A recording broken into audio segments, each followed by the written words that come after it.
Praise the lord, హల్లెలూయా. దేవుని నామానికి స్తోత్రాలు. మీ అందరికీ నా వందనాలు తెలియజేస్తున్నాను.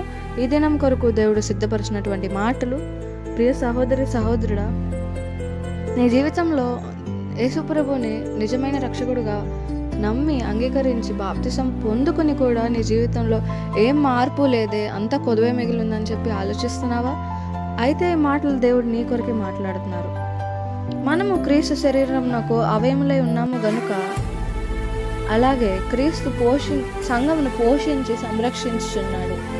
హల్లెలూయా. ఈ మాటల ద్వారా దేవుడు ఏం మాట్లాడుతున్నారంటే, మనం నమ్మి బాప్తిసం తీసుకున్నప్పుడే క్రీస్తులో మనం ఏక శరీరమే ఉన్నాము. హల్లెలూయా. కాబట్టి మనం ఆయన అవయములే ఉన్నాము గనుక క్రీస్తు సంఘమును సంరక్షిస్తాను అని ఈ దినం మనతో మాట్లాడుతున్నారు. ఈ వాక్యంలో సంఘం అనగా ఎవరు? నీవు, నేను. బాప్తిసం తీసుకుని దేవుణ్ణి అంగీకరించిన తర్వాత కూడా నీకు ఇష్టమైన జీవితాన్ని జీవిస్తూ లోకమల్లం ఇంకా నీలో ఉంచుకుని, ఇంకా నా పరిస్థితి మారలేదే అని నీవు అనుకుంటున్నావా? అందుకోసమే దేవుడు ఈ వాక్యం ద్వారా నీతో మాట్లాడుతున్నారు. తల్లిదండ్రులని విడిచిపెట్టి భర్త తన భార్యను హత్తుకునే రీతిగా క్రీస్తుని కూడా సంఘం హత్తుకుని ఉండాలని దేవుడు మాట్లాడుతున్నారు. హల్లెలూయా. ఈ వాక్యంలో క్రీస్తు అనగా భర్త, సంఘం అనగా భార్య. అంటే నీవు, నేను.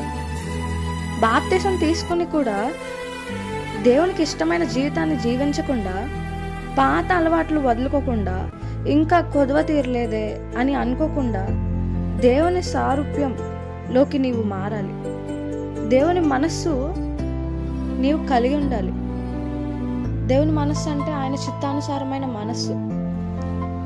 నీవు బాప్తిసం తీసుకున్న తర్వాత నువ్వు జీవించే ప్రతి రోజు ఆయనకు మహిమ తెచ్చే విధంగా నీవు జీవిస్తున్నావా? నువ్వు చేసే ప్రతి కార్యంలో ఆయనకు మహిమ, ఘనత, ప్రభావాలు వచ్చే రీతిగా నీ కార్యాలు ఉన్నాయా? నీవు చూపే ప్రేమలో యేసుక్రీస్తు వంటి ప్రేమ నీవు ఇతరులకు చూపించే రీతిగా ఉన్నావా? నీవు మాట్లాడేటప్పుడు ఎదుటి వాళ్ళకి ఆదరణ కలిగించే మాటలు నీవు మాట్లాడుతున్నావా?